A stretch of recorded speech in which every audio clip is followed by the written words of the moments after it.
But once your heart's been in it, you just can't forget it. It's like nothing that you felt in your life. We got real love, not infatuation. Real love, our heart's celebration. I love you. You know I love you too. Real love, not an imitation. Real love, you're my destination. Baby, you and me, we got everything we need.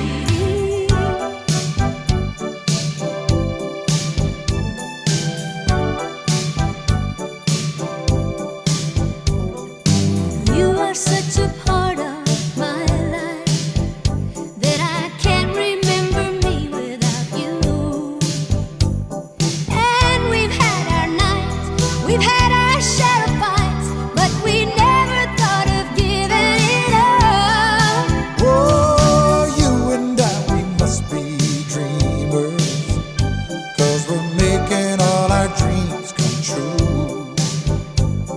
I could spend my life just holding you so tight and never ever get enough. We got real love, not infatuation.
Don't think of him as gone away. His journey has just begun. Life holds so many facets. This earth is only one. Just think of him as resting from the sorrows and the tears in a place of warmth and comfort where there are no days or years. Think how he must be wishing that we could know today how nothing but our sadness can really pass away. And think of him as living in the hearts of those he touched, for nothing loved is ever lost, and he was loved so much.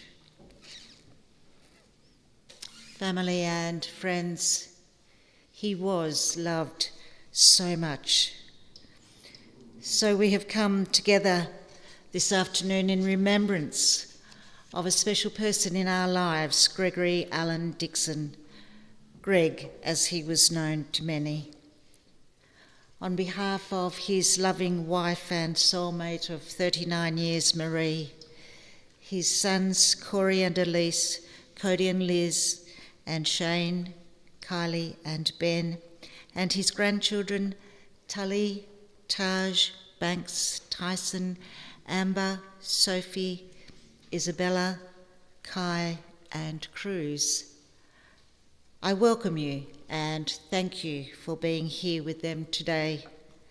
I also welcome all those who are watching online, having been unable to join us here in the chapel, especially family and friends on the mainland and in New Zealand.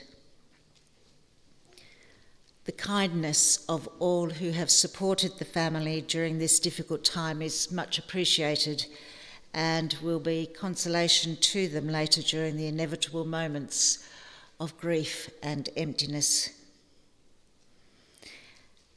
At the conclusion of the service, you are warmly invited to join with them at the family home, 27 Lyons Street, from 4:30 this afternoon, to raise a glass and share your stories in Greg's happy place in his shed. In several ways, Greg's death unites us all.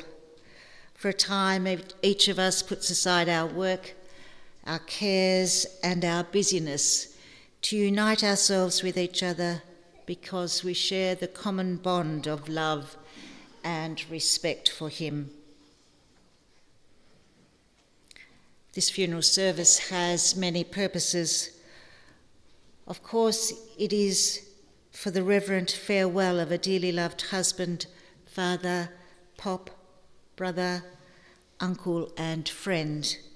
But it also recognises the value of his life and confirms that his life has ended. It also helps those remaining to face the reality of his passing. Greg was the type of man that would not want to be the centre of attention today. He would want little fuss and not too many tears. But you have all come together because you have one important thing in common. Your lives have been touched by the good fortune of knowing him.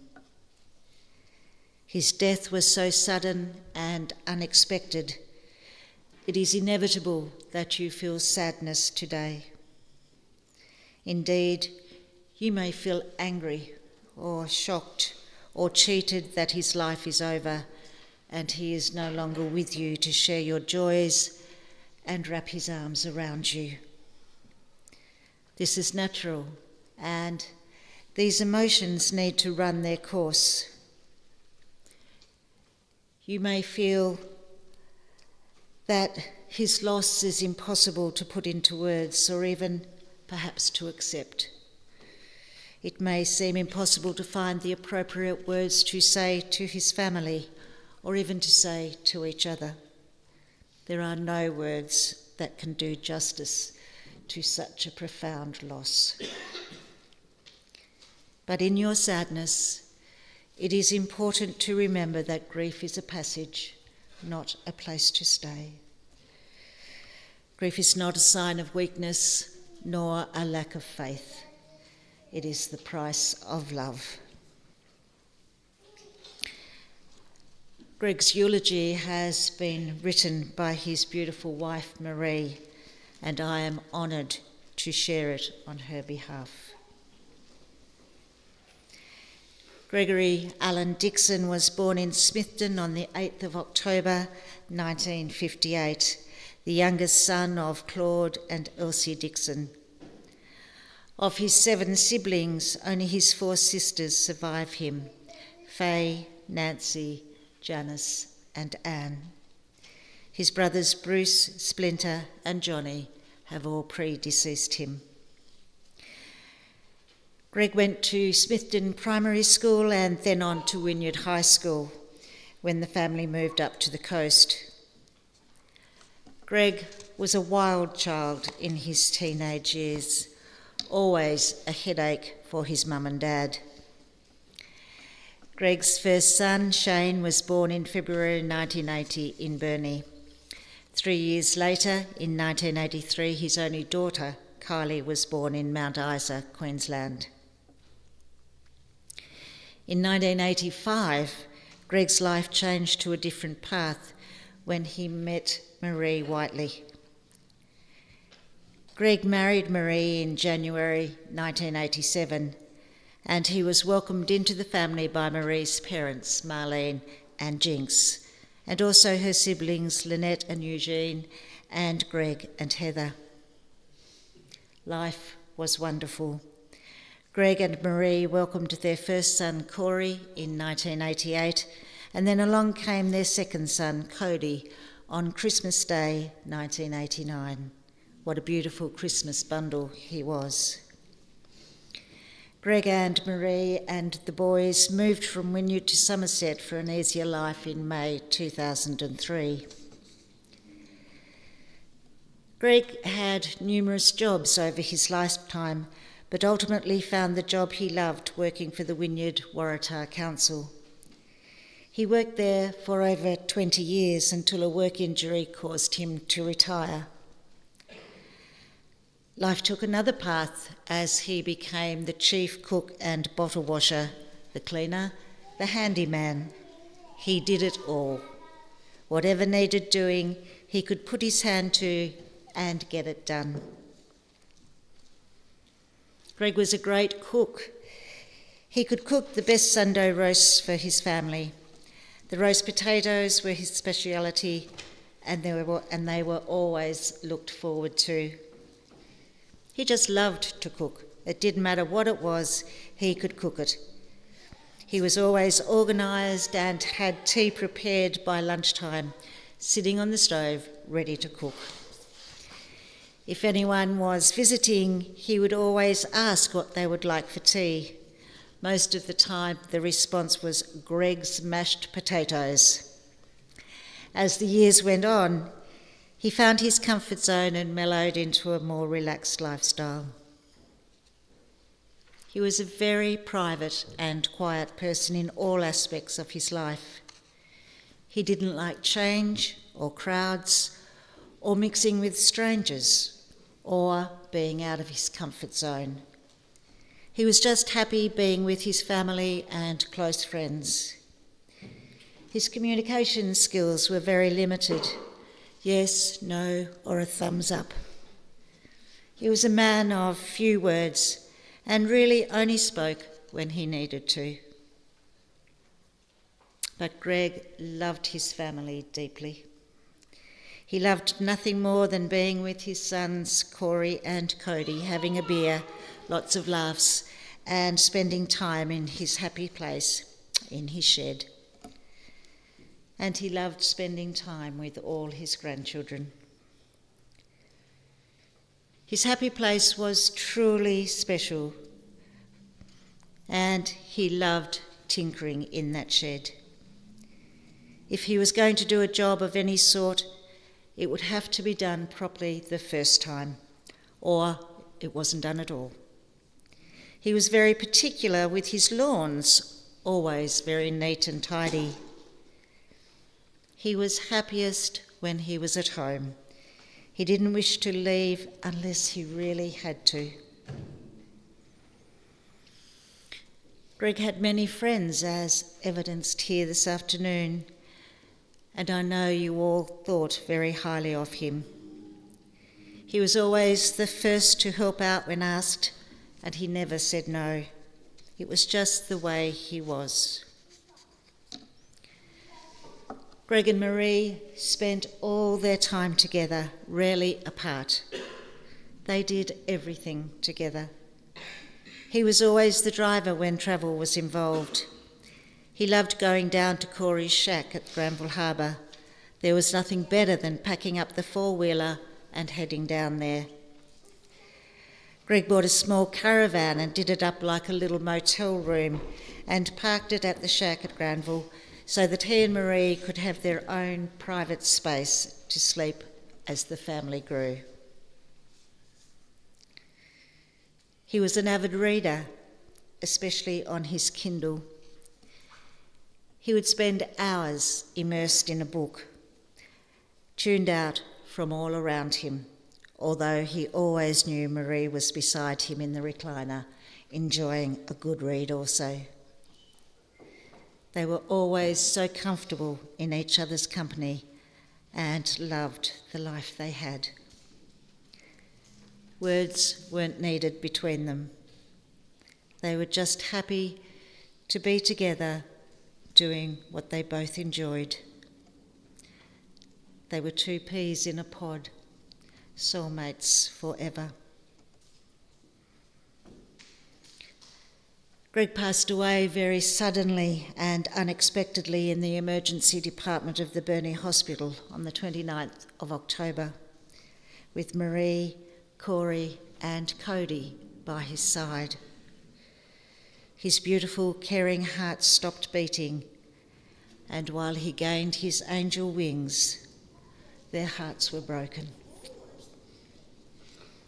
Taken far too soon, Greg will be sadly missed by all who knew him, and he will never be forgotten.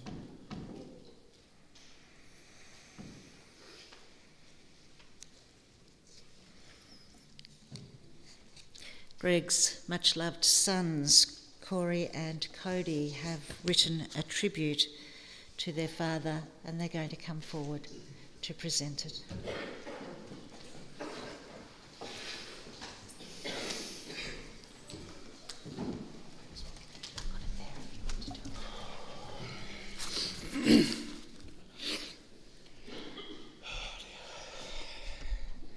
As you all know, Dad was a very quiet man that loved his own company, his shed, but most of all his family and friends.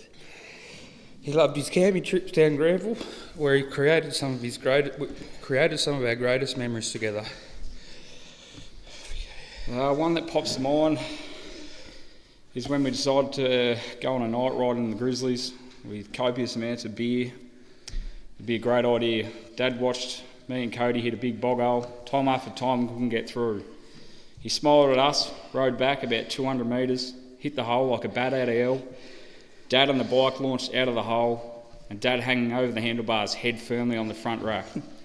Dad, as he does, didn't really make a fuss until the next day, where he could barely get out of bed and walk like an 80-year-old man.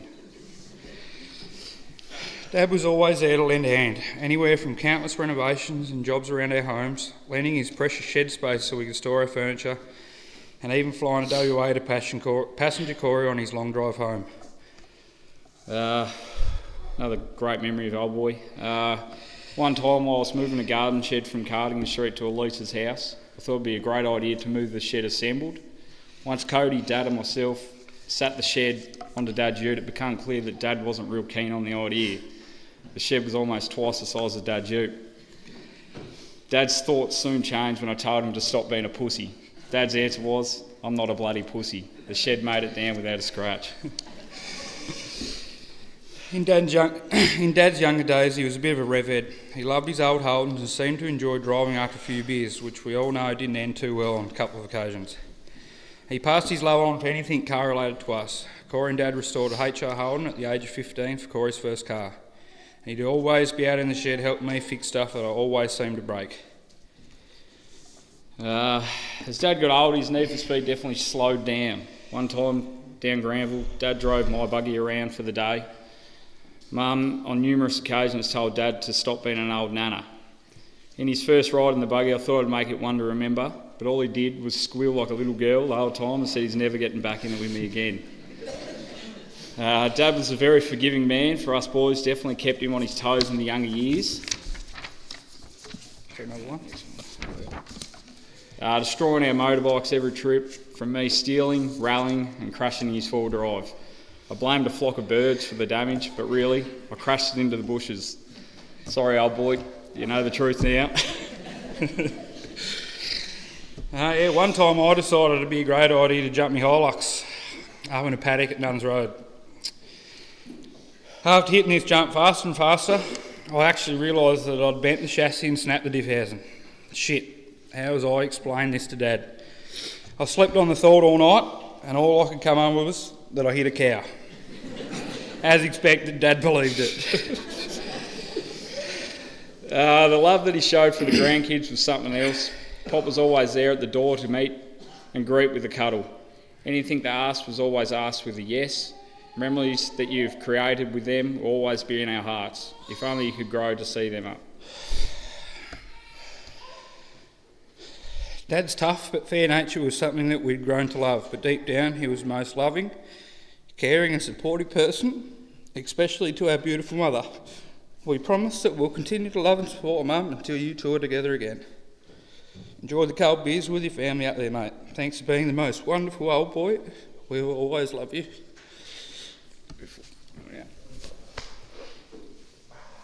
I love you, old boy. I love you.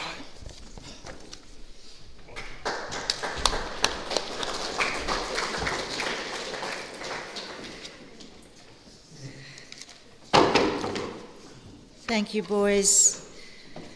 What a beautiful relationship you had with your father, and wonderful memories you've got to cherish.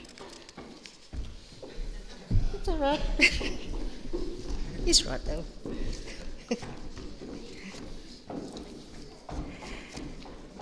His daughter-in-law, Liz, has written a poem. Liz, would you like to come forward?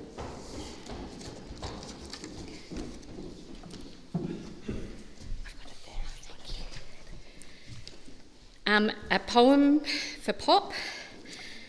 A big heart, always willing to lend a hand. An ear to listen, you were our yes man. A warm embrace with a friendly face. A guiding mind, you were one of a kind. A gentle soul and a hand to hold. Our Poppy leaving too early has left a hole. Forever in our hearts you'll stay until we meet again one day.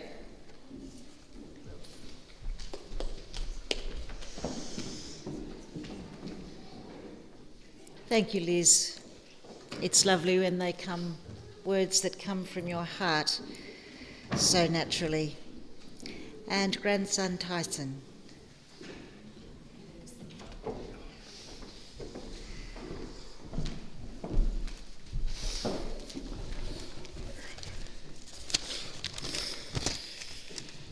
Hey Pop, it's Tyson.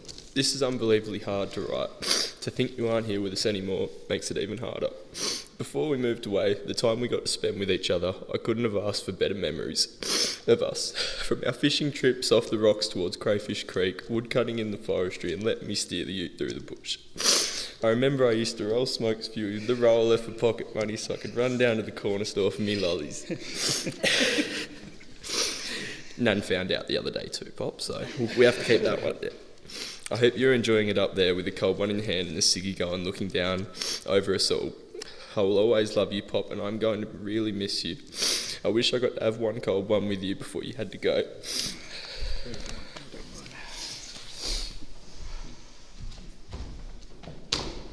Well done, Tyson. We now have the privilege of viewing photographs of Greg's life that have been collected from family albums. The songs chosen to accompany these are Alone by the Bee Gees and Money for Nothing by Dire Straits.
way you do it.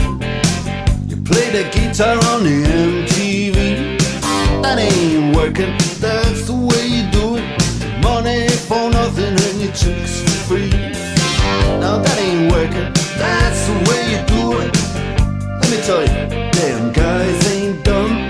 Maybe get a blister on your little finger.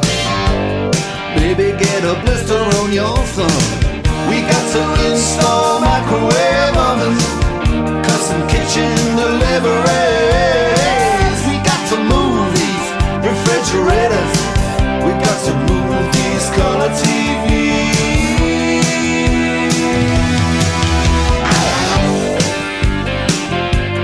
Move on, move on.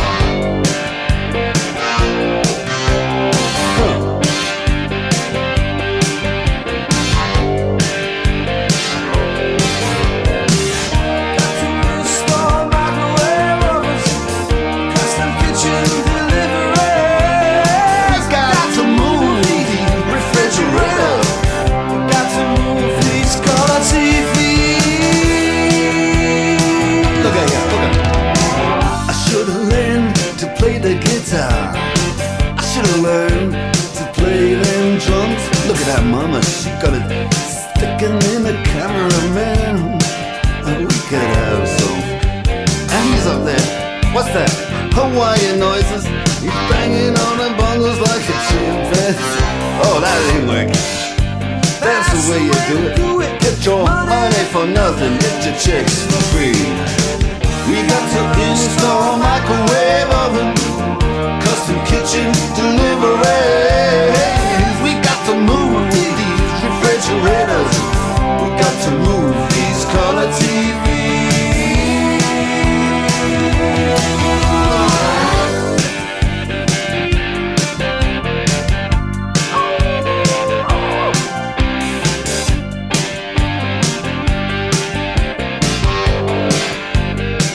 Listen here, now, that ain't working. That's the way you do it. You play the guitar on the MTV. That ain't working, that's the way you do it. Money for nothing and your chicks for free. Money for nothing and your chicks for free. Money for nothing and your chicks for free. Look at that, look at that.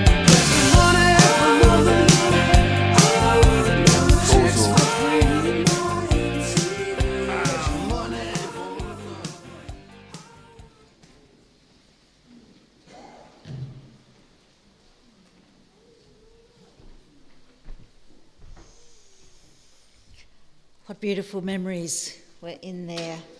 That devotion to you, his family, was so apparent. As we celebrate Greg's life, we can take satisfaction that he has been and still is and always will be a part of our life. His influence endures in the unending consequences flowing from his character and his actions. What do you think he would say to us right now? Maybe this. Think of me as one at rest. For me, you should not weep. I have no pain, no troubled thoughts, for I am just asleep. The living thinking me that was is now forever still, and life goes on without me, and time forever will. If your heart is heavy now because I've gone away, dwell not long upon it, friend, for none of us can stay. For those of you who like me, I sincerely thank you all. For those of you who loved me, I thank you most of all. Matters it not how time began, or if time will ever cease. I was here, I used it all, and now I am at peace.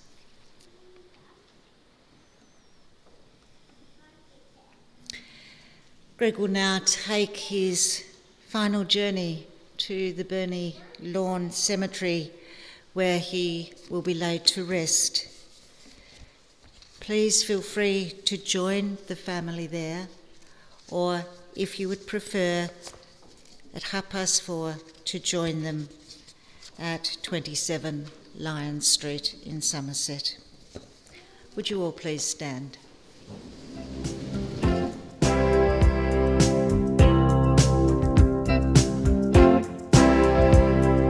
Baby, when I met you, there was peace unknown.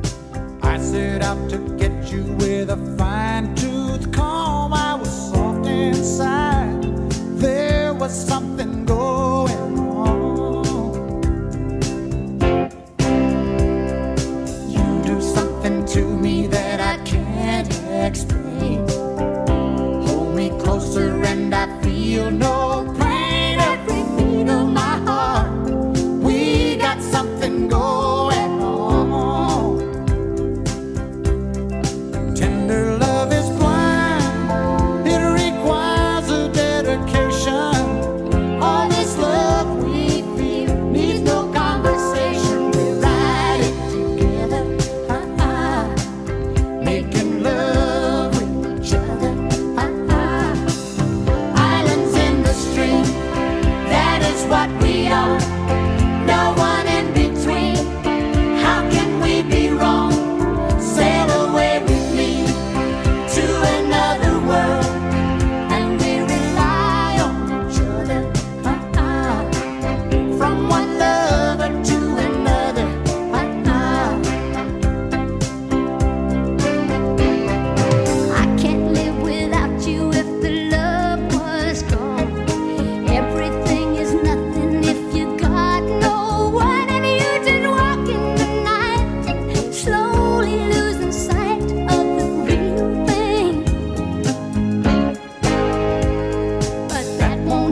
hot and that old clock is moving slow, and so am I. Workday passes like molasses in wintertime, but it's July. I'm getting paid by the hour and older by the minute. My boss just pushed me over the limit. I'd like to call him something, I think I'll just call it a day. Pour me something tall and strong, make it a hurricane before I go insane. It's only 12:30, but I don't care. It's 5 o'clock somewhere.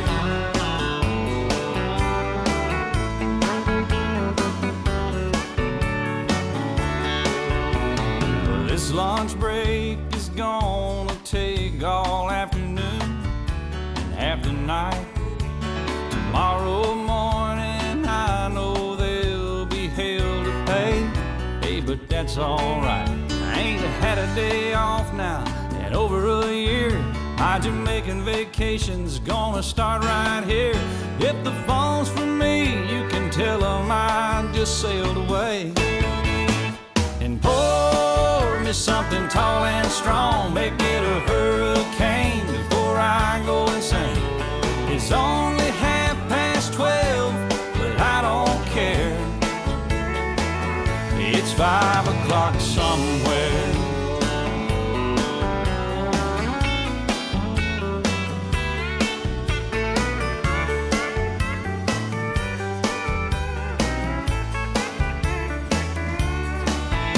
I could pay off my tab, pour myself in a cab, and be back to work before 2. At a moment like this, I can't help but wonder, what would Jimmy Buffett do? Funny you should ask, Alan. I'd say, pour me something tall and strong, make it a hurricane before I go insane. It's only 12:30, but I don't care. Pour me something tall and strong, make it a hurricane before I go insane. It's only 12:30, but I don't care. He don't care, and I don't care. It's 5 o'clock somewhere. What time zone am I on? What country am I in? It doesn't matter, it's 5 o'clock somewhere. It's always on 5 in Margaritaville, come to think of it. I heard that. You've been there, haven't you? Yes, sir. I've seen your boat there. I've been to Margaritaville a few times. All right, well, that's good. Stumbled my way back. Okay, well, we just want to make sure you can keep it between the navigational beacons. Between the buoys, I got it. All right, well, it's 5 o'clock. Let's go somewhere. I'm ready, crank it up. Let's get out of here. I'm gone.